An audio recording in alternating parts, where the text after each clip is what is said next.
Welcome into Good News Forecast. I'm Sophia Perricone. And I am meteorologist Kaylee Bowers. Thanks for joining us for another week of good news from around the world, the country, and right here in our own backyards. Sophia, how's your week going? It's going well, Kaylee. How's your week going? You know, it's been a good week, a little tiring week, but you know, Yes. also an emotional week too. Emotional? In a good way. I got to give a shout out. My cousin graduated over the weekend. Congratulations, Jalen, heading off to the University of Cincinnati in the fall. So Bearcats? Bearcats. I don't know how I knew that. Rawr. I don't know if they roar, but yeah, congratulations to all the graduates out there. Baby cousin is off to college, and the end. Because I've cried too much about this over the weekend. So very, very, very proud. Put a bow on that then. Very proud.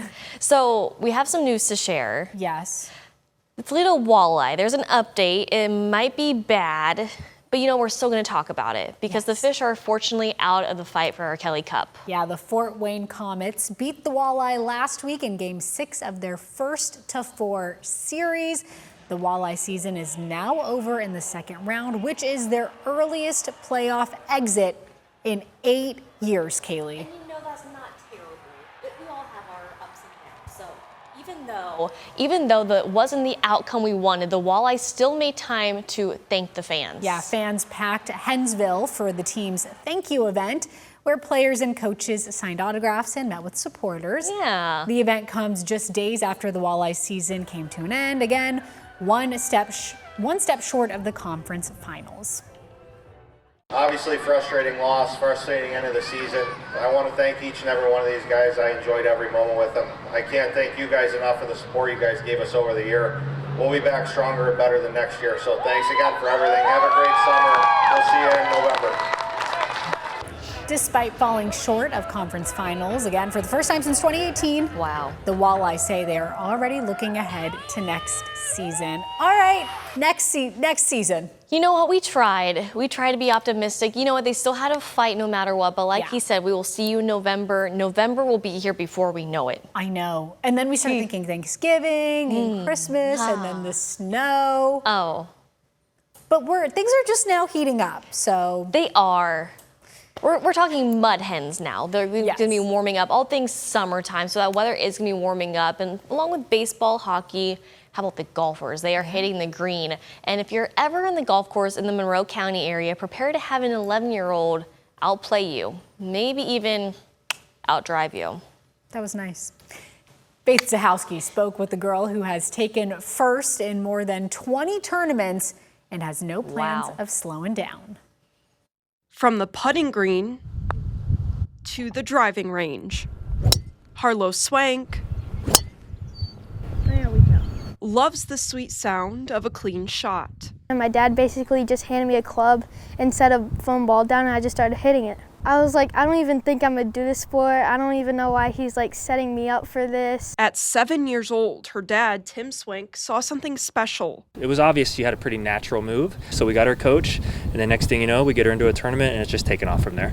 It's only been 4 years since then, and she's won 23 tournaments. It really depends on the weather and how I feel after it, but I think that most of them I've done pretty good, and I just feel really accomplished after I've been golfing since I was 7 years old. That's 17 years. And my average for 18 holes, high 90s. But Harlow's, like the high 70s and low 80s. Living up to her nickname, hard-hitting Harlow or Triple H.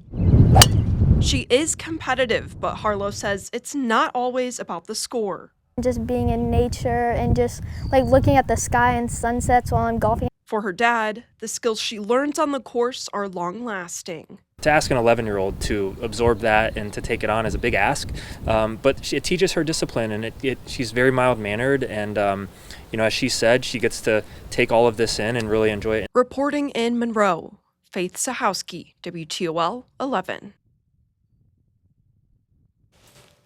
Wow. Good for her. I know. I don't know much about golf, to be honest, so I asked someone we work with about those numbers. Like Faith said, what are the terms? She said whatever number she golfs.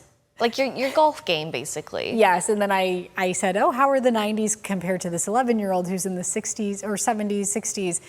And they're like, oh, that's amazing. It's really good. Yeah, I don't know anything about I'll be honest, I don't know golf very well. I know a little bit when it comes to the different amount of strokes it takes per hole. There's something about a par involved with that. Please do not turn the channel because we don't know golf. We are trying very hard. I have golfed before. It depends on, you know, how many typical strokes it takes to get from where you're teeing off to the hole. So the fact that she's putting 70s or hitting 70 is pretty good. And there's 18 holes. That's pretty good, right? 18? There's 18 holes?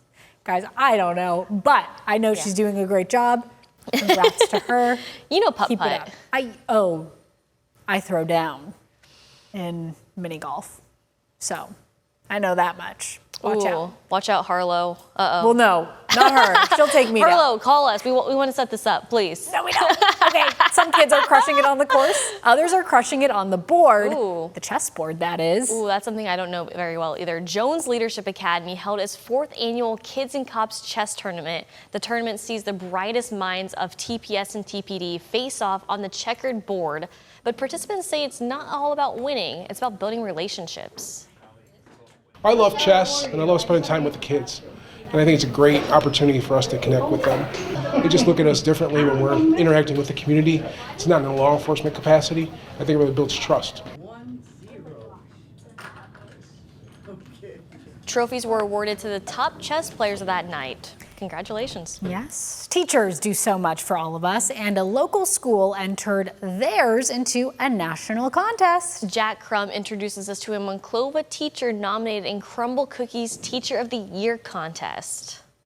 Shannon Blazing is wrapping up her 22nd year teaching. It has been an honor to do what I love to do every day. And if the cards on her desk didn't make it clear, she makes a lasting impact on her students. This means more to me to hear past students and the positive impact that I've made in their lives. But for Christina Short, that impact stretches beyond the classroom. It's been a struggle trying to navigate my daughter's selective mutism. She is unable to speak in school. It's a social anxiety disorder. Her daughter Sloan is one of Miss Blazing's first grade students. She came in and wanted to learn everything about it and meet with us before the school year to get my daughter comfortable. Which included ice cream outings, time at the park, and visits to horses at Dusty Boots Equine. With a school year near its end, a simple thank you wasn't enough. So I was just scrolling through Instagram one day and it popped up on Crumble's site that they were doing Teacher of the Year, and I pulled Sloan into my bedroom actually and was like, let's record a video for Miss Blazing. My daughter Sloan and I want to nominate Shannon Blazing for Teacher of the Year. It's part of Crumble Cookie's Teacher of the Year contest. She truly cares and she truly has made a difference in our lives and so many others. So the results are in.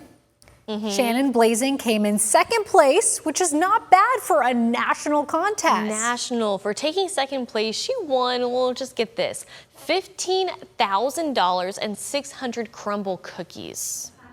Makes you feel whole. The type of possible recognition for this is simply choose joy, work hard, and stay kind in the process.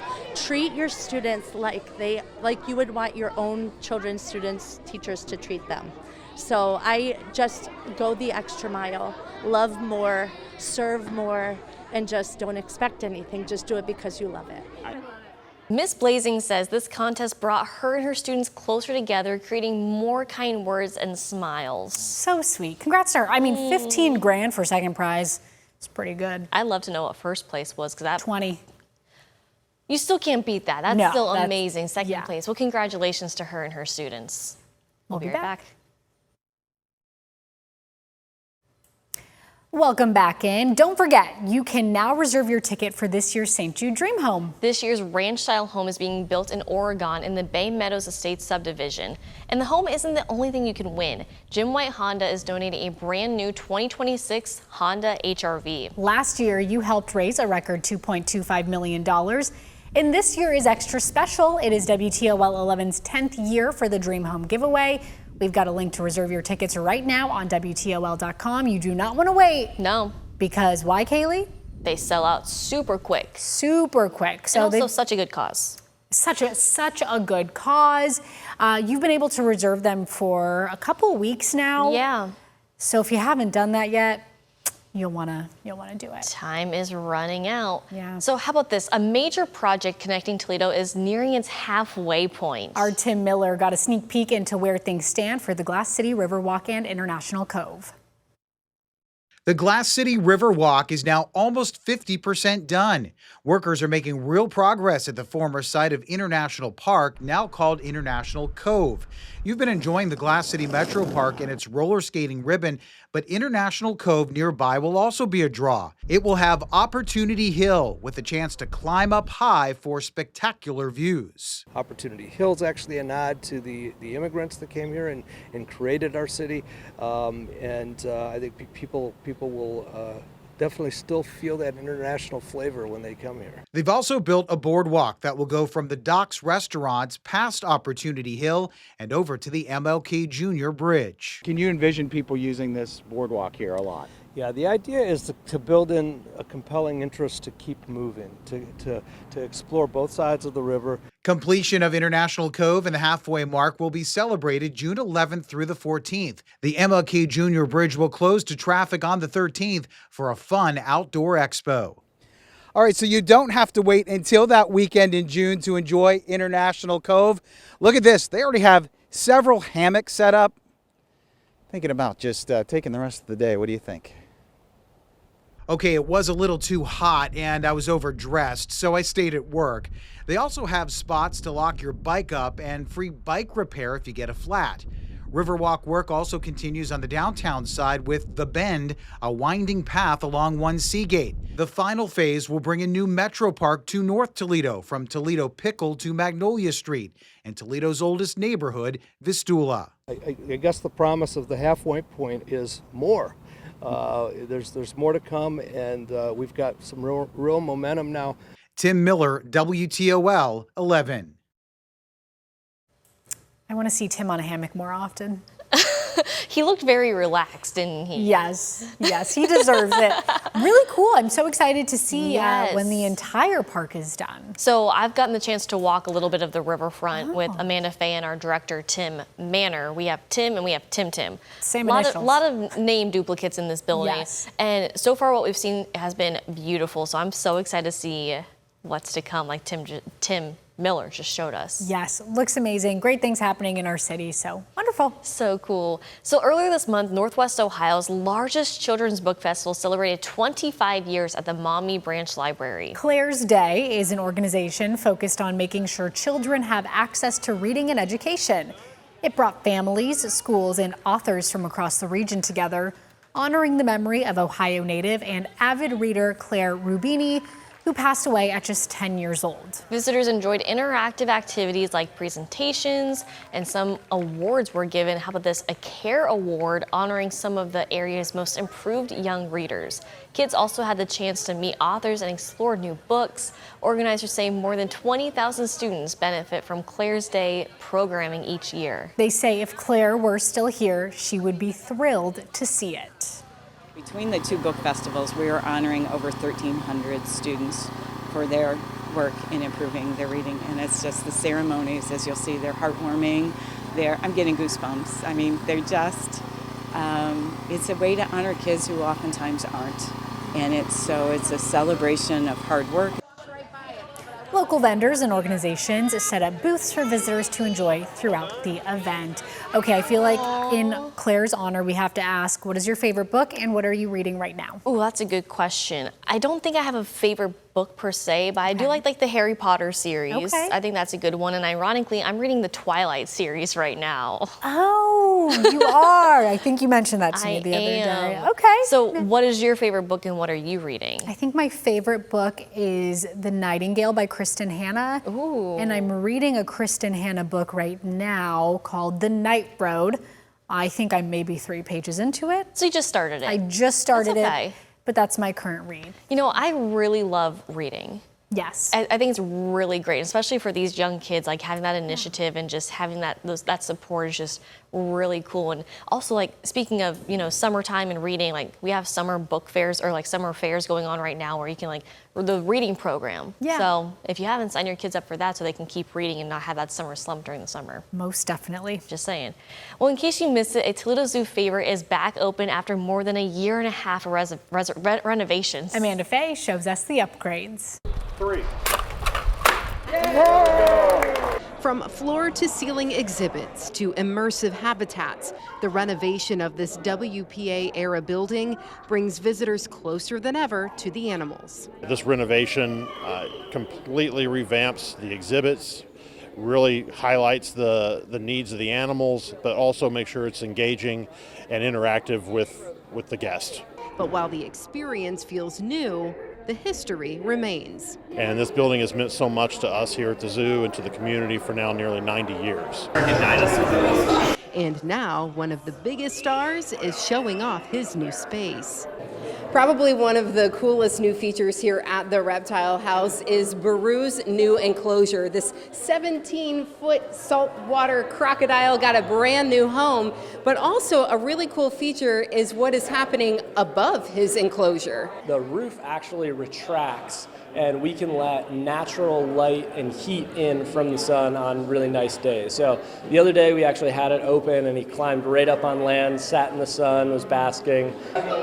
Keepers say that natural light, even rain, adds enrichment the animals haven't experienced in years. And it's not just Baru benefiting. The entire building has been redesigned to mimic real ecosystems. We've really tried to emulate a lot of different biomes and kind of take you basically right out of Toledo and put you in an Amazon river, or take you and put you in the middle of an Australian mangrove swamp. The reno also includes air conditioning and the addition of an event space. Visitors say the transformation is hard to miss. It's really incredible. It transports you to their exhibits. It is beyond. With more species, interactive exhibits, and ever-changing animal activity, zoo leaders hope every visit feels different. We wanted to look outside of what is commonly found and be able to excite our visitors with new species that they've maybe never seen or never even heard of before. You ever been to the zoo not for work purposes, Kaylee? I have not. That's okay, you'll get there. But I have been to the zoo quite a bit for work purposes. Yes. So I feel like I've seen a lot of the zoo already. So Toledo Zoo, love you guys. You guys are awesome. Do you have a favorite, that when you do go to a zoo, doesn't have to be our zoo, do you have a favorite animal? A favorite animal? Or exhibit. There's so many questions being thrown at me right now because each zoo is so different. I know. I just came across some pictures the other day. I was down in Florida. I believe it's like the Brevard County Zoo or something.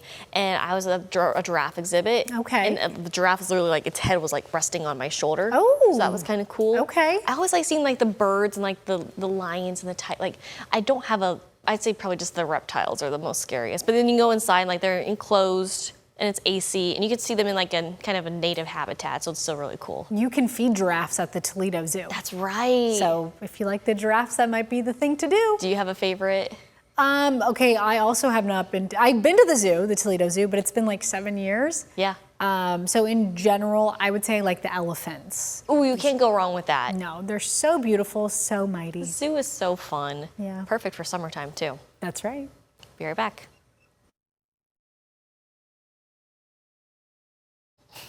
Thanks for staying with us on Good News Forecast. What lengths are you willing to go to for love? A Virginia husband says his passion knows no bounds. Sean Martinelli takes us to Fredericksburg to get to the heart of it. The King, Elvis Presley. Somewhere beneath those shades, there is a man who is not a singer, who is not a dancer, but a man who is in love. For 79-year-old Bruce Cushing, love means becoming the king to see his queen.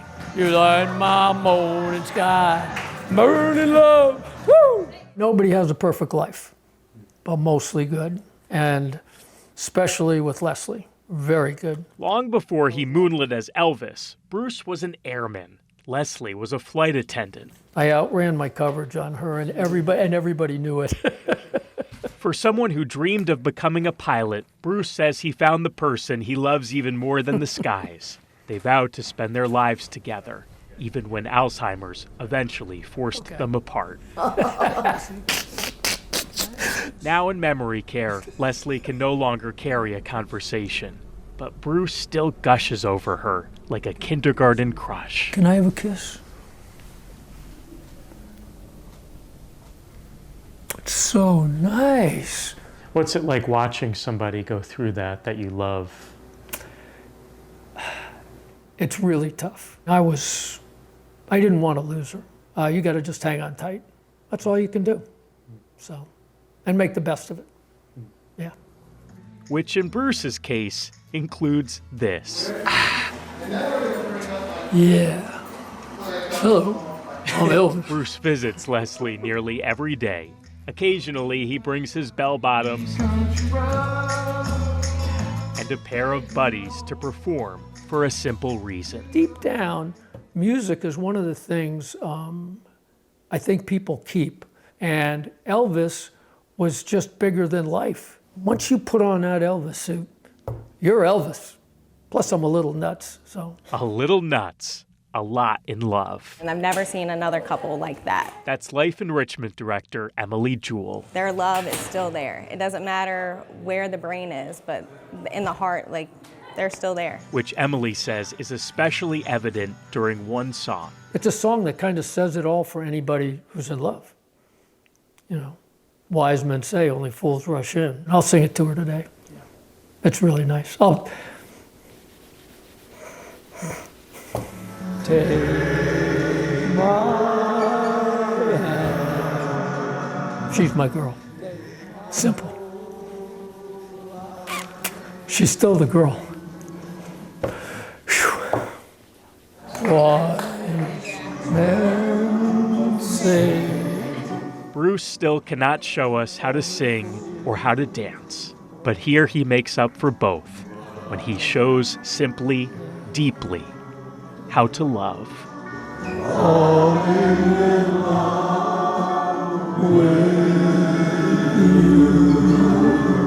In Fredericksburg, Virginia, Sean Martinelli, WUSA 9. Oh, okay. I've seen this like 3 times now, and it's gotten me each time. It just shows the true love that they both have for each other, and he really is honoring those vows. By the way, I was ready. I told her, I said, get your tissue for this one, girl. I've already cried once today. I'm a little dried out, but you can still feel him a little bit. But yeah, like he truly honored those vows that they said in their wedding however many years ago. Yeah. And he's like, I'm gonna be there with her in sickness and in health every single day. And I just think that's just, I have no words. I'm getting goosebumps just thinking about it. Like, he truly loves and cares about her, and it's just absolutely special. And hopefully whatever loved one you have, whether you're married or not, your kids, husband, whoever you love, could be your pets for all that matter. Like, you're doing something to honor them and truly care about them, because that's just so special. Something, I know you mentioned this as the story was playing, and it really stuck out to me is, we hear the story open and the reporter says she can't carry a conversation, but you see her singing. You see her singing, yeah. And I think that really, to her husband's point, music really sticks with people, and it can be very healing.